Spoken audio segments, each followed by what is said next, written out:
Oke, kemudian kita bahas displacement efficiency. The efficiency of the displacement, gitu ya. Seberapa bagus water mendisplace atau mendorong. Displace itu nge-push atau mendorong ya, teman-teman. Nah, displacement efficiency, kalau kita mau hitung secara matematika, itu adalah fraksi dari movable oil yang telah di-recover from the swept zone atau zona yang di-sweep at any given time.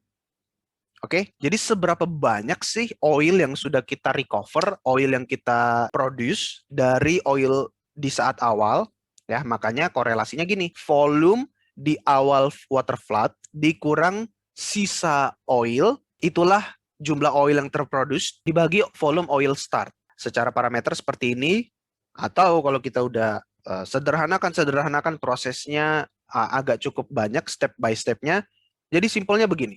Displacement efficiency adalah water saturation average dikurang water saturation initial dikurang gas saturation initial kalau kita punya dibagi 1 min SWI dikurang SGI. Simple kelihatannya ya. Tapi pertanyaannya adalah bagaimana Anda menentukan average water saturation? Oke, kalau SWI gampang, kita lakukan core flood atau kita melakukan core analysis, SGI, SWI, SGI, udah gampang. Sekarang pertanyaannya gimana kita ya menentukan water saturation reservoir rata-rata? Ya, yang paling benar ya kita lakukan reservoir simulation. Kita run simulasi, baru kita hitung rata-rata water saturation-nya. Tapi kan agak susah. Masa kita harus melakukan simulasi terus gitu hanya untuk menentukan ini?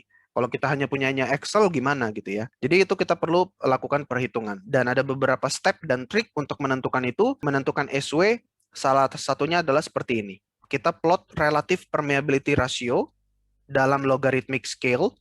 Kita plot against water saturation. Kita plot seperti ini karena berangkat dari korelasi seperti ini, teman-teman. Jadi water relative permeability ratio, KRO dibagi KRW, itu sebenarnya kita melihat pola seperti ini. A konstanta dikali eksponensial dari minus B water saturation. Oke, kita melihat di sini di water saturation yang tengah ini, teman-teman, dan ini merupakan water saturation yang paling penting ya. Range water saturation yang paling penting ternyata setelah kita plot itu memberikan tren linear. Nah, we love linear relationship. As engineer, as mathematicians, as scientists, kita paling suka kalau sudah punya linear. Kenapa? Karena itu gampang banget dijadikan persamaan matematika. Ya udah tinggal Y sama dengan MX plus C, ya itu persamaan garis lurus. Dan bagaimana kita bentuknya? Ya ini kita harus jadikan logarithmic scale. Log something sama dengan minus B dikali SW plus log A. Oke, ini sebagai sumbu horizontal, SW, dan ini sebagai sumbu vertikal. Nah, ini udah gampang. Kalau sudah dapat seperti ini, kita sudah bisa mendapatkan satu relationship yang penting dari SW. Oke, tapi belum selesai. Baru kita konstruk lagi persamaan FW atau fractional flow. Gampang ya sebenarnya FW ini water cut. Supaya lebih ke gambar, kalau saya tanya, kalau sumur kalian memberikan water cut 80%, water saturation di bawah sumur berapa? Ya, water cut sama water saturation is not the same thing. Jadi kalau kita dapat, oh kita barusan workover, atau barusan well test, atau barusan fracturing, atau barusan drilling, kita dapat water cut 80%. Pertanyaannya water saturation-nya berapa? Nah, kita bisa dapatkan dari ini, teman-teman. Gitu ya. Provided that, asalkan A dan B-nya udah kita dapatkan dari persamaan. Oke, nah di sini udah gampang nih.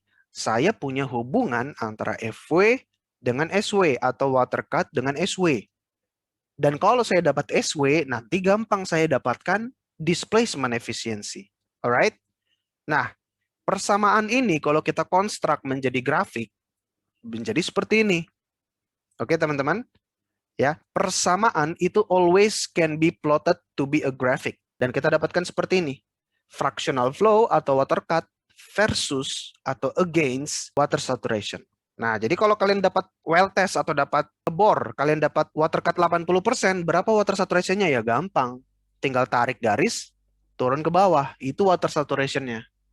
Oke, jadi bukan water cut 80% artinya water saturation 80% ya. Enggak. Kalian harus create fractional flow analisis seperti ini. Ini udah gampang. Saya tahu water cut. Ya, tinggal saya ambil sampel, saya bawa ke station, saya putar di centrifuge, saya dapat water cut. Sekarang sudah gampang saya menentukan water saturation.